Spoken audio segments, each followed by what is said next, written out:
Chapter 9. Letter, Mina Harker to Lucy Westenra. Budapest, 24 August. My dearest Lucy, I know you'll be anxious to hear all that has happened since we parted at the railway station at Whitby. Well, my dear, I got to Hull all right and caught the boat to Hamburg and then the train on here. I feel that I can hardly recall anything of the journey, except that I knew I was coming to Jonathan, and that as I should have to do some nursing, I had better get all the sleep I could. I found my dear one all so thin and pale and weak-looking. All the resolution has gone out of his dear eyes, and that quiet dignity which I told you was in his face has vanished. He is only a wreck of himself, and he does not remember anything that has happened to him for a long time past. At least he wants me to believe so, and I shall never ask. He has had some terrible shock, and I fear it might tax his poor brain if he were to try to recall it. Sister Agatha, who is a good creature and a born nurse, tells me that he raved of dreadful things whilst he was off his head. I wanted her to tell me what they were, but she would only cross herself and say she would never tell, that the ravings of the sick were the secrets of God, and that if a nurse through her vocation should hear them, she should respect her trust.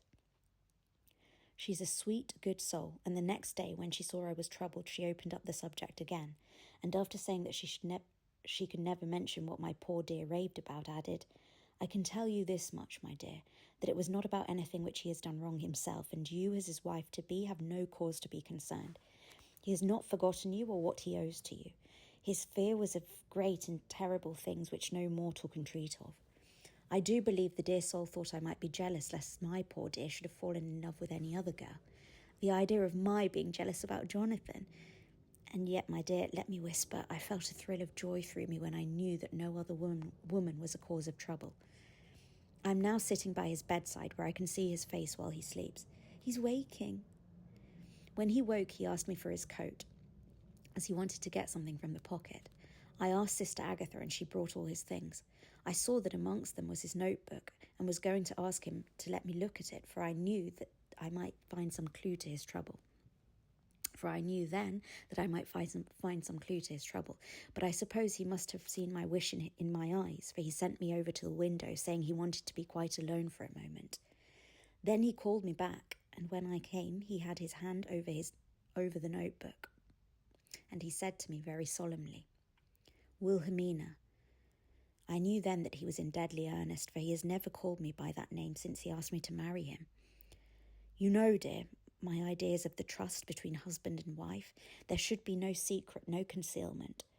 I have had a great shock, and when I try to think of what it is, I feel my head spin round, and I do not know if it was all real or the dreaming of a madman.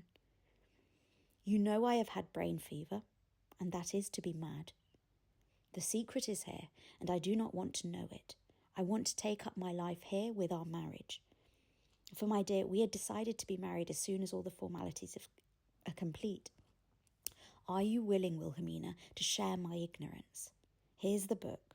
Take it and keep it. Read it if you will, but never let me know, unless indeed some solemn duty should come upon me to go back to the bitter hours, asleep or awake, sane or mad, recorded here. He fell back exhausted, and I put the book under his pillow and kissed him. I have asked Sister Agatha to beg the Superior to let our wedding be this afternoon, and am waiting her reply. She has come and told me that the chaplain of the English Mission Church has been sent for. We are to be married in an hour, or as soon after as Jonathan awakes. Lucy, the time has come and gone. I feel very solemn, but very, very happy. Jonathan woke a little after the hour and was all ready, and he sat up in bed, propped up with pillows. He answered his I will firmly and strongly. I could hardly speak. My heart was so full that even those words seemed to choke me. The dear sisters were so kind. Please God, I shall never, never forget them, nor the grave and sweet responsibilities I have taken upon me. I must tell you of my wedding present. When the chaplain and the sisters had left me alone with my husband, oh, Lucy, it's the first time I have written the words my husband, left me alone with my husband, I took the book from under his pillow and wrapped it up in white paper and tied it with a little bit of pale blue ribbon which was round my neck, and sealed it over the knot with sealing wax, and for my seal I used my wedding ring. Then I kissed it and showed it to my husband, and I told him that I would keep it so, and then it would be an outward and visible sign for us all our lives that we trusted each other. for I would never open it unless it were for his own dear sake or for the sake of some stern duty. Then he took my hand in his, and oh, Lucy, it was the first time he took his wife's hand, and said that it was the dearest thing in all the wide world, and that he would go through all the past again to win it if need be. The poor dear meant to have said a part of the past, but he cannot think of time yet, and I shall not wonder if at first he mixes up not only the month but the year. Well, my dear, what could I say? I could only tell him that I was the happiest woman in all the wide world, and that I had nothing to give him except myself, my life, and my trust, and that with these went my love and duty for all the days of my life. And my dear, when he kissed me and drew me to him with his poor weak hands, it was like a very solemn pledge between us. Lucy, dear, do you know why I tell you all this? It is not only because it is all sweet to me, but because you have been and are very dear to me. It was my privilege to be your friend and guide you when you came from the schoolroom to prepare for the world of life. I want you to see now, and with the eyes of a very happy wife, whither duty has led me, so that in your own married life you too may be all happy as I am. My dear, please Almighty God, your life may be all it promises, a long day of sunshine with no harsh wind, no forgetting duty, no distrust. I must not wish you no pain, for that can never be, but I do hope you will be always as happy as I am now. Goodbye, my dear. I shall post this at once and perhaps write to you very soon again. I must stop, for Jonathan is waking. I must attend to my husband. Your ever-loving Mina Harker. Letter, Lucy Westenra to Mina Harker, Whitby, 30 August. My dearest Mina, oceans of love and millions of kisses, and may you soon be in your own home with your husband. I wish you could be coming home soon enough to stay with us here. This strong air would soon restore Jonathan. It has quite restored me. I have an appetite like a cormorant, and full of life, and sleep well. You will be glad to know that I have quite given up walking in my sleep. I think I have not stirred out of my bed for a week. That is when I once got into it at night. Arthur says I'm getting fat. By the way, I forgot to tell you that Arthur is here. We have such walks and drives and rides and rowing and tennis and fishing together, and I love him more than ever. He tells me that he loves me more, but I doubt that, for at first he told me that he couldn't love me more than he did then. But this is nonsense. There he is calling to me. So no more just at present from your loving Lucy. P.S. Mother sends her love. She seems better, poor dear. P.P.S. We are to be married on 28 September. Dr. Seward's diary, 20 August. The case of Renfield grows even more interesting. He has now so far quieted that there are spells of cessation from his passion. For the first week after his attack, he was perpetually violent. Then one night, just as the moon rose, he grew quiet and kept murmuring to himself, "Now I can wait, now I can wait." The attendant came to tell me, so I ran down at once to have a look at him. He was still in the strait waistcoat and in the padded room, but the suffused look had gone from his face, and his eyes had something of their old pleading. I might almost say cringing softness. I was satisfied with his present condition and directed him to be relieved. The attendants hesitated, but finally carried out my wishes without protest. It was a strange thing that the patient had humour enough to see their distrust, for coming close to me, he said in a whisper, all the while looking furtively at them, "They think I could hurt you. Fancy me hurting you, the fools." It was soothing somehow to the feelings to find myself dissociated even in the mind of this poor madman from the others, but all the same I could not follow his thought. Am I to take it that I have anything in common with him, so that we are, as it were, to stand together, or has he to gain from me some good so stupendous that my well-being is needful to him? I must find out later on. Tonight he will not speak. Even the offer of a kitten or even a full-grown cat will not tempt him. He will only say, "I don't take any stock in cats. I have more to think of now, and I can wait. I can wait." After a while I left him. The attendant tells me that he was quiet until just before dawn, and that then he began to get uneasy and at length violent, until at last he fell into a paroxysm which exhausted him so that he swooned into a sort of coma. 3 nights has the same thing happened. Violent all day, then quiet from moonrise to sunrise. I wish I could get some clue to the cause. It would almost seem as if there was some influence which came and went. Happy thought. We shall tonight play sane wits against mad ones. He escaped before without our help. Tonight he shall escape with it. We shall give him a chance and have the men ready to follow in case they are required. 23 August. The unexpected always happens. How well Disraeli knew life. Our bird, when he found the cage open, would not fly, so all our subtle arrangements went for naught. At any rate, we have proved one thing, that the spells of quietness last a reasonable time. We shall in future be able to ease his bonds for a few hours each day. I have given orders to the night attendant merely to shut him in the padded room, when once he is quiet until an hour before sunrise. The poor soul's body will enjoy the relief, even if his mind cannot appreciate it. Hark! The unexpected again. I'm called. The patient has once more escaped. Later. Another night adventure. Renfield artfully waited until the attendant was entering the room to inspect. Then he dashed out past him and flew down the passage. I sent word for the attendants to follow. Again he went into the grounds of the deserted house, and we found him in the same place, pressed against the old chapel door. When he saw me, he became furious, and had not the attendant seized him in time, he would have tried to kill me. As we were holding him, a strange thing happened. He suddenly redoubled his efforts and then as suddenly grew calm. He looked round instinctively but could see I looked round instinctively but could see nothing. Then I caught the patient's eyes and followed it.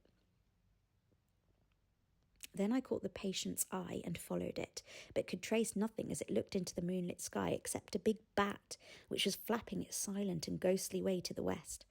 Bats usually wheel and flit about, but this one seemed to go straight on, as if it knew where it were bound for, or had some intention of its own.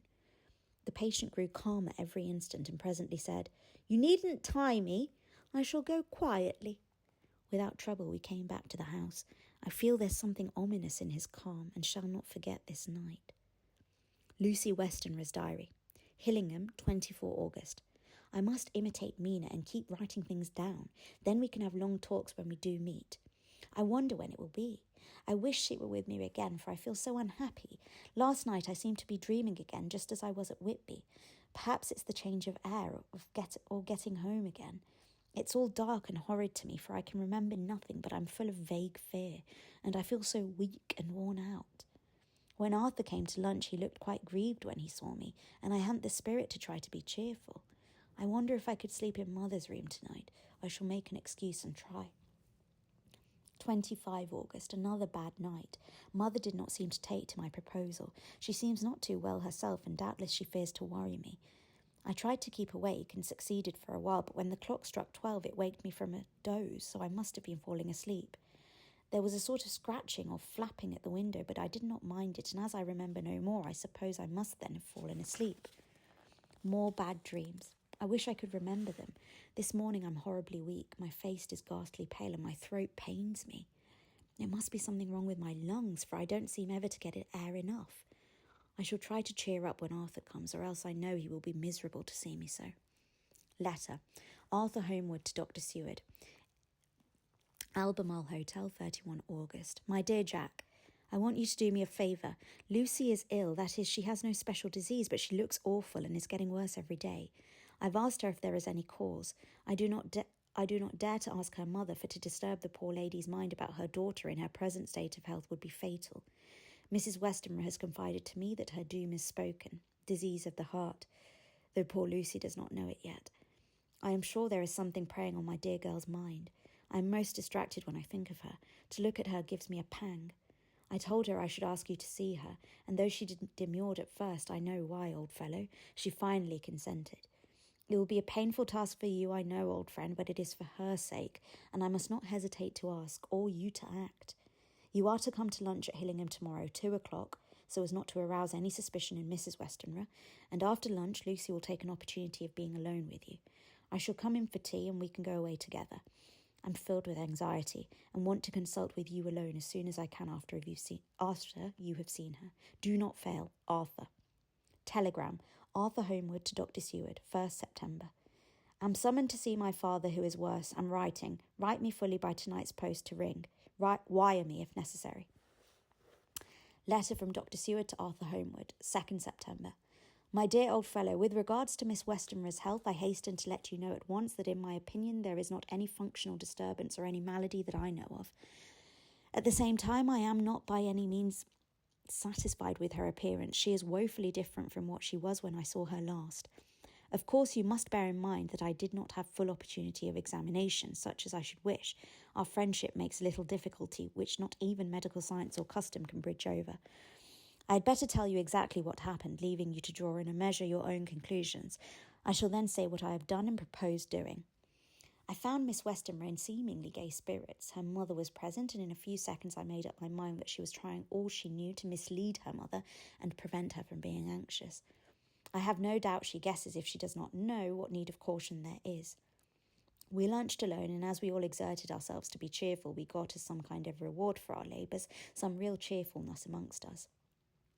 Then Mrs. Westenra went to lie down, and Lucy was left with me. We went into her boudoir. Until we got there, her gaiety remained, for the servants were coming and going. As soon as the door was closed, however, the mask fell from her face, and she sank down into a chair with a great sigh and hid her eyes with her hand. When I saw that her high spirits had failed, I at once took advantage of her reaction to make a diagnosis. She said to me very sweetly, "I cannot tell you how I loathe talking about myself." I reminded her that a doctor's confidence was sacred and that you were grievously anxious about her. She caught on my meaning at once and settled that matter in a word. "Tell Arthur everything you choose. I do not care for myself, but all for him, so I am quite free." I could easily see that she is somewhat bloodless, but I could not see the usual anemic signs, and by a chance I was actually able to test the quality of her blood. For in opening a window which was stiff, a cord gave way, and she cut her hand slightly with broken glass. It was a slight matter in itself, but it gave me an evident chance, and I secured a few drops of the blood and have analysed them.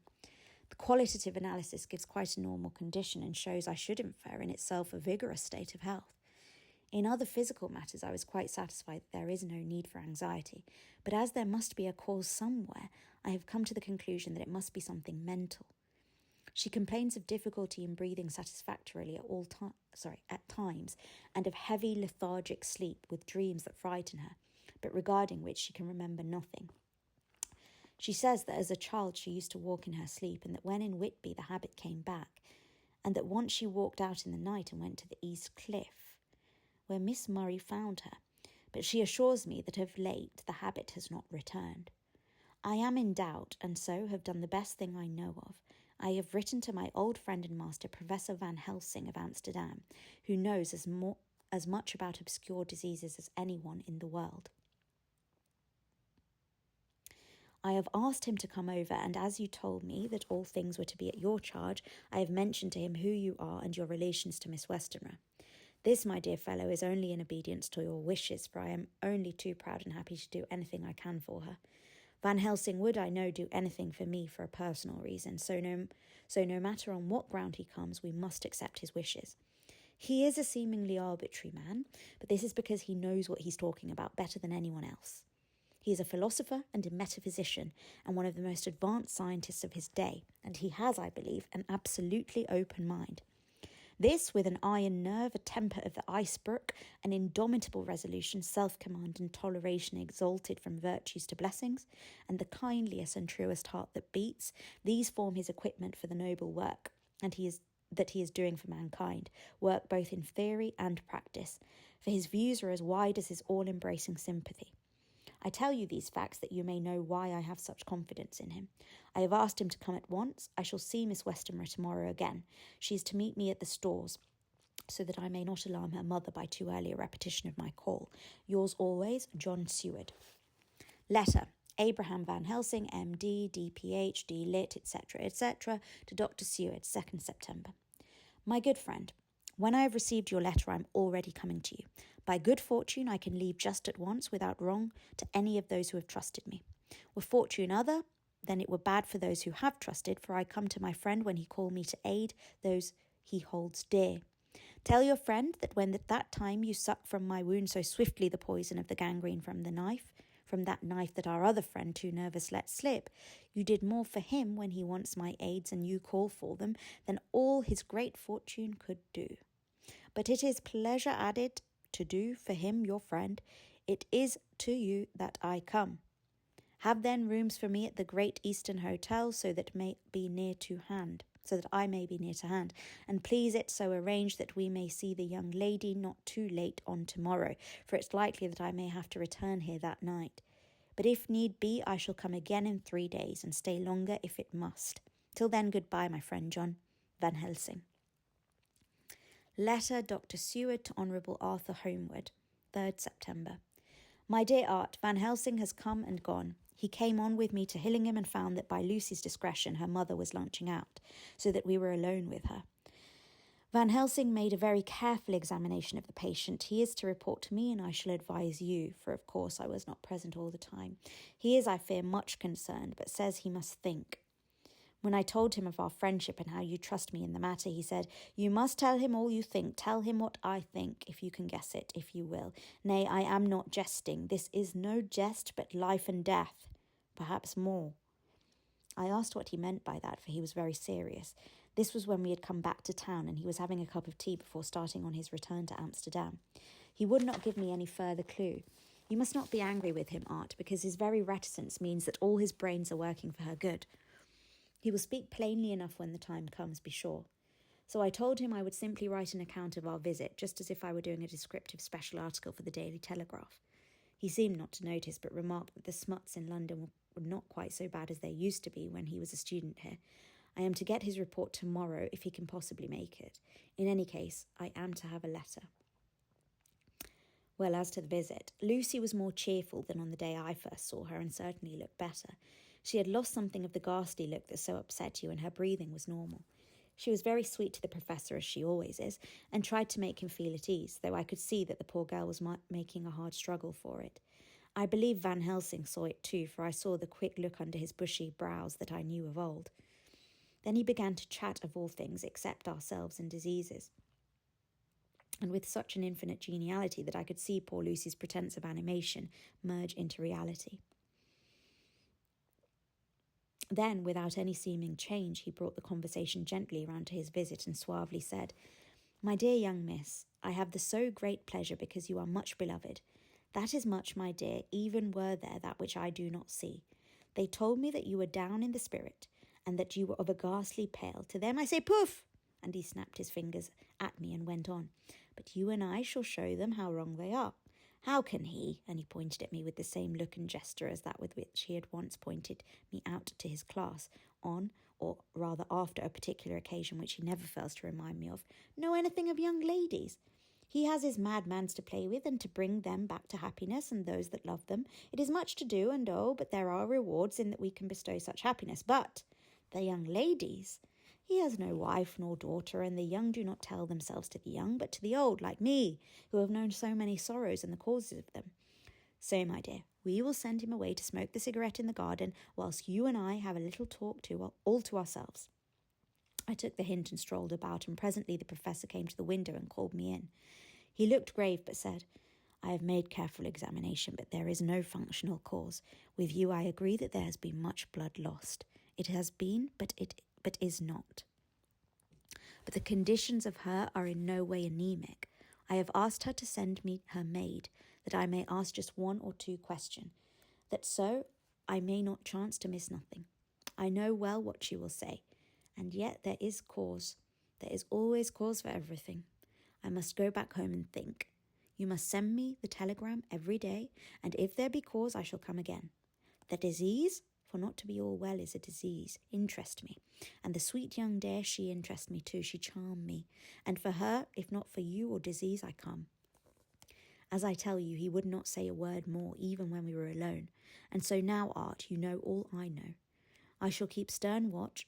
I trust your poor father is rallying. It must be a terrible thing to you, my dear old fellow, to be placed in such a position between 2 people who are both so dear to you. I know your idea of duty to your father, and you are right to stick to it, but, if need be, I shall send you word to come at once to Lucy, so do not be over-anxious unless you hear from me. Dr. Seward's diary, 4 September. Zoophagus patient still keeps up our interest in him. He had only 1 outburst, and that was yesterday at an unusual time. Just before the stroke of noon, he began to grow restless. The attendant knew the symptoms and at once summoned aid.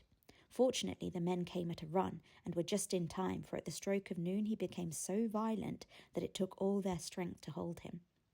In about 5 minutes, however, he began to get more and more quiet and finally sank into a sort of melancholy, in which state he has remained up to now. The attendant tells me that his screams whilst in the paroxysm were really appalling. I found my hands full when I got in attending to some of the other patients who were frightened by him. Indeed, I can quite understand the effect, for the sounds disturbed even me, though I was some distance away. It is now after the dinner hour of the asylum, and as yet my patient sits in a corner brooding with this dull, sullen, woe-begone look in his face, which seems rather to indicate than to show something directly. I cannot quite understand it. Later, another change in my patient. At 5 o'clock I looked in on him and found him seemingly as happy and contented as he used to be. He was catching flies and eating them, and was keeping note of his capture by making nail marks on the edge of the door between the ridges of padding. When he saw me, he came over and apologised for his bad conduct and asked me in a very humble, cringing way to be led back to his own room and to have his notebook again. I thought it well to humour him, so he is back in his room with the window open. He has the sugar of his tea spread out on the window sill and is reaping quite a harvest of flies. He is not now eating them, but putting them into a box as of old, and is already examining the corners of his room to find a spider. I tried to get him to talk about the past few days, for any clue to his thoughts would be of immense help to me, but he would not rise.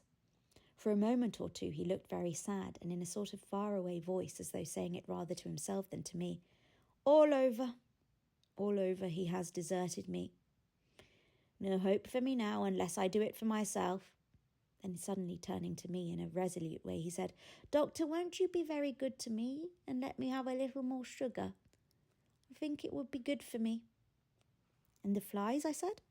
Yes, the flies like it too. And I like the flies, therefore I like it. And there are people who know so little as to think that madmen do not argue. I procured him a double supply and left him as happy a man as, I suppose, any in the world. I wish I could fathom his mind. Midnight, another change in him. I had been to see Miss Westenra, whom I found much better, and had just returned and was standing at our own gate looking at the sunset, when, once more, I heard him yelling. As his room is on this side of the house, I could hear it better than in the morning. It was a shock to me to turn from the wonderful smoky beauty of a sunset over London, with its lurid lights and inky shadows and all the marvellous tints that come on foul clouds, even as on foul water, and to realise all the grim sternness of my own cold stone building, with its wealth of breathing misery, and my own desolate heart to endure it all. I reached him just as the sun was going down, and from his window saw the red disk sink. As it sank, he became less and less frenzied, and just as it dipped, he slid from the hands that held him, an inert mass on the floor. It is wonderful, however, what intellectual recuperative power lunatics have, for within a few minutes he stood up quite calmly and looked around him. I signalled to the attendants not to hold him, for I was anxious to see what he would do. He went straight over to the window and brushed out the crumbs of sugar. Then he took his fly box and emptied it outside, and threw away the box. Then he shut the window, and crossing over, sat down on his bed. All this surprised me, so I asked him, Are you not going to keep flies any more? No, said he. I'm sick of all that rubbish. He certainly is a wonderfully interesting study. I wish I could get some glimpse of his mind, or of the cause of all his sudden passion. Stop. There may be a clue after all, if we can find why today his paroxysms came on at high noon and at sunset. Can it be that there is a malign influence of the sun at periods which affect certain natures, as at times the moon does others? We shall see. Telegram, Seward, London, to Van Helsing, Amsterdam, 4 September. Patient still better today. Telegram, Seward, London, to Van Helsing, Amsterdam, 5 September. Patient greatly improved, good appetite, sleeps naturally, good spirits, colour coming back. Telegram, Seward, London, to Van Helsing, Amsterdam, 6 September. Terrible change for the worse. Come at once. Do not lose an hour. I hold over telegram to Homewood till I've seen you.